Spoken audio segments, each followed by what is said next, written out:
रात शांत थी। एंटवर्प की सड़कें लगभग खाली थीं। शहर पर एक गहरी शांति छा गई थी, क्योंकि उसके लोग आराम से सो रहे थे। किसी को कुछ भी सुनाई नहीं दे रहा था। एक बड़ी प्रभावशाली बिल्डिंग के अंदर अनगिनत डायमंड्स को सेफ रखा गया था। ये सिर्फ कोई भी पत्थर नहीं थे, ये दुनिया के कुछ सबसे कीमती डायमंड्स थे। इनकी वैल्यू सैकड़ों मिलियन डॉलर्स में एस्टीमेट की गई थी। ऐसा कहा जाता है कि पूरी बिजनेस और यहां तक कि छोटी इकोनॉमी भी ऐसे जेम्स के ट्रेड पर डिपेंड करती है। ये बिल्डिंग शहर के फेमस डायमंड डिस्ट्रिक्ट का मेन पार्ट थी, एक ऐसी जगह जिसे क्रिमिनल्स की पहुंच से बाहर माना जाता था। लेकिन जब सुबह हुई तो पहले एम्प्लॉइज को एक शॉकिंग नजारा देखने को मिला। वॉल्ट के भारी मजबूत दरवाजे खुले पड़े थे, अंदर की शेल्फ्स पूरी तरह खाली थी और सेफ्स पूरी तरह खाली थी। वे सभी अनमोल डायमंड्स, जिन्हें बस कुछ घंटे पहले सिक्योर किया गया था, गायब थे। एक भी अलार्म नहीं बजा था, कोई शोर नहीं था, कोई डिस्टरबेंस नहीं थी, स्ट्रगल का कोई साइन नहीं था। यह खबर जंगल की आग की तरह फैल गई, जिससे सभी हैरान और अवाक रह गए। लोग वहीं डरावना सवाल पूछने लगे, इसे अविश्वास में फुसफुसाते हुए। यह सब कैसे हो सकता था? इतनी सिक्योर चीज हवा में ऐसे कैसे गायब हो सकती थी? यह घटना ने पूरी कम्युनिटी में शॉक की लहर दौड़ा दी। यह सिर्फ चोरी से कहीं ज्यादा था। यह विश्वास का उल्लंघन था, सिक्योरिटी के आइडिया पर हमला था। बिल्डिंग में पेट्रोलिंग करने वाले गार्ड्स, जेम्स को हैंडल करने वाले वर्कर्स और अपनी फॉर्च्यून रखने वाले ऑनर्स हीस्ट की खामोशी इसका सबसे डरावना पहलू था। इसने प्लानिंग और एग्जीक्यूशन के ऐसे लेवल का संकेत दिया जो लगभग सुपरनैचुरल था। ऐसा लग रहा था जैसे भूत दीवारों से गुजरे हों, जो उन्हें चाहिए था वह ले लिया हो और किसी के लिए भी पीछे कोई निशान छोड़े बिना गायब हो गए हों। सवाल हवा में लटका रहा, भारी और अनुत्तरित। कौन इतने फ्लॉलेस क्राइम को ऑर्केस्ट्रेट कर सकता था? इस क्राइम की मैग्नीट्यूड को समझने के लिए आपको पहले एंटवर्प को समझना होगा। सदियों से यह शहर ग्लोबल डायमंड ट्रेड का अनडिनाइबल हार्ट रहा है। यह सिर्फ एक मार्केट प्लेस नहीं है। डायमंड्स कटने आते हैं, डायमंड्स पॉलिश होने आते हैं, डायमंड्स अपना फाइनल डैजलिंग फॉर्म लेने आते हैं। अफ्रीका की माइन से रफ स्टोन्स आते हैं, रशिया की माइन से रफ स्टोन्स आते हैं और कनाडा की माइन से रफ स्टोन्स आते हैं। ये स्टोन्स रिंग्स बनते हैं, ये नेकलेसेस बनते हैं, ये रॉयल क्राउन्स बनते हैं। शहर का डायमंड डिस्ट्रिक्ट अपने आप में एक दुनिया है, एक टाइटली निट कम्युनिटी, जनरेशंस की एक्सपर्टीज और सबसे इंपॉर्टेंटली ट्रस्ट पर बनी है। और माजल युब्राचा के शब्दों के साथ यह वर्कशॉप्स, ट्रेडिंग ऑफिसेस और हाई सिक्योरिटी वॉल्ट्स का भूल भुलैया है। एंटवर्प डायमंड सेंटर का वॉल्ट सिर्फ एक स्ट्रांग रूम नहीं था, यह एक फोर्ट्रेस था। इसे पूरी तरह से अभेद्य होने के एकमात्र उद्देश्य से डिजाइन किया गया था। उनका मानना था कि इसमें घुसना किसी भी क्रिमिनल की क्षमताओं से परे था, चाहे वह कितना भी क्लेवर या वेल इक्विप्ड क्यों ना हो। वॉल्ट का मेंडोर इंजीनियरिंग का एक मार्वल था। इसे मोटी रीइंफोर्स्ड स्टील से बनाया गया था और इसका वजन कई टन था। इसे एक कॉम्प्लेक्स लॉक से सिक्योर किया गया था, जिसमें 100 मिलियन कॉम्बिनेशन डायल, एक लंबी और यूनिक की और मल्टीपल इलेक्ट्रॉनिक पासकोड की जरूरत थी। सिक्योरिटी डोर पर खत्म नहीं होती थी।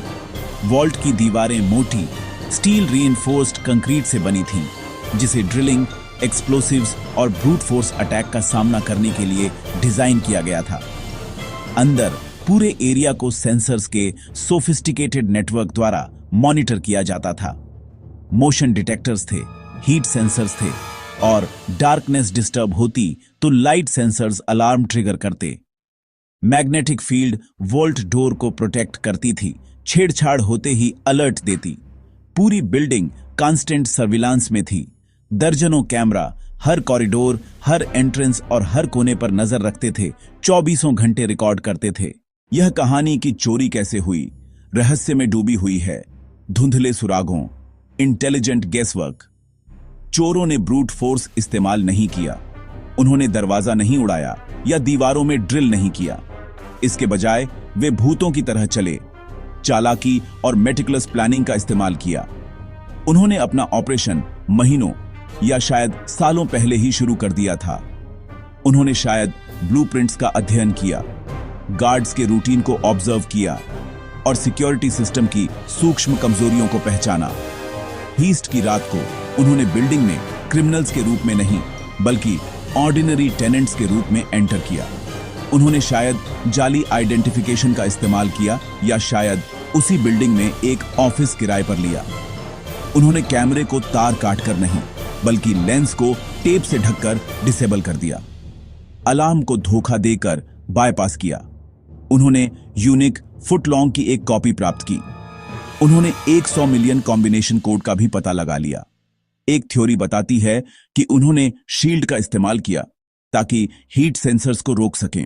जब पुलिस और डिटेक्टिव्स घटनास्थल पर पहुंचे तो उनका सामना शांत विनाश के एक दृश्य से हुआ। वॉल्ट खुला था, डिपॉजिट बॉक्सेस टूटे हुए थे, डायमंड्स गायब थे, लेकिन एविडेंस की एक अजीब कमी थी। कोई फिंगरप्रिंट्स नहीं थे, कोई फुटप्रिंट्स नहीं थे, कोई छोड़े गए टूल्स नहीं थे, कोई भटके हुए फाइबर्स नहीं थे। ऐसा लग रहा था जैसे चोर पूरी तरह से इनविजिबल थे। इन्वेस्टिगेटर्स के सामने मुश्किल काम था। उन्होंने अपना काम खरोंच से शुरू किया। पहला कदम था एरिया को मेटिकुलसली सर्च करना, चाहे वह कितना भी छोटा क्यों ना हो। उन्होंने फ्लोर्स को साफ किया, प्रिंट्स के लिए डस्ट किया, हवा का एनालिसिस किया। उन्होंने हर गार्ड, हर एम्प्लॉय, बिल्डिंग के हर टेनेंट का इंटरव्यू लिया। वे असामान्य एक्टिविटी और अपरिचित चेहरों के बारे में जानना चाहते थे। जो जानकारी मिली वह कंफ्यूजिंग और विरोधाभासी थी। ट्रेल शुरू होने से पहले ही कोल्ड हो गई थी। मीडिया उन्माद शुरू हो गया। यह कहानी हर फ्रंट पेज पर थी और हर न्यूज ब्रॉडकास्ट में। पब्लिक मोहित थी। रिपोर्टर्स ने थ्योरीज दी, चोर criminal genius, international syndicates. Media दबाव बढ़ा, पर एविडेंस की कमी ने काम इम्पॉसिबल कर दिया। हफ्ते बीतते गए, फुटेज, टिप्स, मैप्स, ज्यादातर डेड एंड। हार्ड एविडेंस की कमी में अटकलों की दुनिया ने कब्जा कर लिया। कई थ्योरीज सामने आईं, हर एक असंभव अपराध को समझाने की कोशिश। सबसे पॉपुलर थ्योरी थी चोरों ने एक टनल बनाई थी। यह आइडिया रोमांटिक, ड्रामेटिक और लंबे धैर्यपूर्ण प्रयास का संकेत देता था। टीम रात में खुदाई करती, पास के स्थान से सीधे वॉल्ट तक एक सीक्रेट पैसेज। हिस्ट्री में ऐसे उदाहरण हैं, कुछ मेजर हीस्ट इसी तरह हुए, पर यह धैर्य, इंजीनियरिंग स्किल और इंफ्रास्ट्रक्चर की गहरी समझ मांगता है। इन्वेस्टिगेटर्स ने आसपास में खुदाई के संकेत ढूंढे।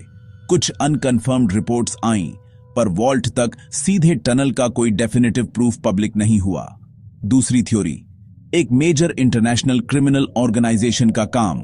Italian mafia, Russian mob, resources, global network, क्रूरता, चोरी के डायमंड्स को तेजी से मूव और बेचने की क्षमता। पुलिस ने लिंक्स खोजे, इंटरपोल संग काम किया, पैटर्न्स देखे, पर ऐसे ग्रुप्स अंधेरे में काम करते हैं, निशान मिटाने में एक्सपर्ट। जवाब से ज्यादा सवाल रह गए। थ्योरीज आकर्षक पर अप्रमाणित, एक कहानी, पर सच अभी भी परछाइयों में। शायद सबसे डरावनी और विश्वसनीय थ्योरी यह थी कि हीस्ट एक इनसाइड जॉब था। कई इन्वेस्टिगेटर्स का मानना अंदर से मदद के बिना असंभव। योजना में डिटेल का लेवल बहुत सटीक, सेंसर्स के एग्जैक्ट लोकेशन तक। वॉल्ट की की कॉपी कैसे, लॉक का कॉम्बिनेशन कैसे, यह बाहरी जानकारी नहीं थी। यह किसी ऐसे व्यक्ति से आई होगी जिसके पास लेजिटिमेट एक्सेस था। इस थ्योरी ने हर किसी पर संदेह का साया डाल दिया। Guards, maintenance, office workers, executives, उनकी लाइफ, फाइनेंशियल रिकॉर्ड्स और एलिबिस की बार बार जांच हुई। ट्रस्ट आधारित कम्युनिटी पैरानोया से जहर हो गई। दोस्त, सहकर्मी, एक दूसरे पर शक, ह्यूमन और फाइनेंशियल कॉस्ट बढ़ती गई। इन्वेस्टिगेशन एक विश्वसनीय टेनेंट पर केंद्रित, करिश्माई पर रहस्यमय। पुलिस को शक, मास्टरमाइंड अंदरूनी जानकारी देता रहा। उसे गिरफ्तार किया गया। दुनिया को जवाबों की उम्मीद थी, पर कोर्ट में रीजनेबल डाउट से परे प्रूफ चाहिए। परिस्थितिजन्य एविडेंस मजबूत, डायरेक्ट फिजिकल कम। उसने बेगुनाही बनाए रखी। प्रोसिक्यूटर्स के लिए पूरा हीस्ट साबित करना कठिन रहा। कुछ आरोपों में दोषी, पर पूरी इन्वॉल्वमेंट धुंधली रही। क्या वह मास्टरमाइंड था या मोहरा? सवाल कभी डेफिनेटिवली जवाब नहीं मिला। सच्चाई अभी भी बंद दरवाजों के पीछे है। हीस्ट का लॉन्ग टर्म इंपैक्ट गहरा और दूरगामी था। कुछ चोर पकड़े गए, थोड़ा माल मिला, पर अधिकांश डायमंड्स फिर कभी नहीं देखे गए। वे ब्लैक मार्केट में गायब, शायद रिकट होकर दुनिया भर में बिके। सेंटर अभेद्य से दुस्साहसी चोरी की साइट के रूप में फेमस। इंडस्ट्री का माइंडसेट बदला। बायोमेट्रिक्स, प्रेशर और सिस्मिक सेंसर्स, प्रोटोकॉल्स सख्त, हैंडशेक की जगह एनहांस्ड वेरिफिकेशन का युग। कम्युनिटी घायल, पीढ़ियों का ट्रस्ट टूटा, लोग अधिक सतर्क, अधिक संदिग्ध, एक साझा दुनिया का एहसास खो गया। सबसे मजबूत दीवारें भी बेअसर यदि खतरा भीतर हो। साल बीते, कहानी मॉडर्न लेजेंड बनी, लोग मोहित रहे। खाली जगहें, सिर्फ डायमंड्स नहीं, मासूमियत का नुकसान, एक अमिट निशान। हम हमेशा अप्रत्याशित के प्रति कमजोर। तो एंड में सच क्या है? सच का कुछ हिस्सा सामने आया, कुछ क्रिमिनल्स पकड़े गए, थोड़ा माल बरामद, पर पूरी पिक्चर कभी पूरी असेंबल नहीं हुई। मेन सवाल अनआंसर्ड। बाकी डायमंड्स कहां? टीम कौन? सच्चा मास्टरमाइंड कौन? लीडर या किसी अननोन एंटिटी का फ्रंट? लेसन, सिक्योरिटी की लेयर्स टूट सकती हैं। जिन पर भरोसा, वे भी धोखा दे सकते हैं। बड़े क्राइम हमेशा लाउड नहीं, अक्सर खामोश होते हैं। चोर शांति से आए, शांति से चले, पीछे खालीपन और सवालों की सीरीज। तुम कौन थे और तुमने यह कैसे किया? शायद हमें कभी पता नहीं चलेगा।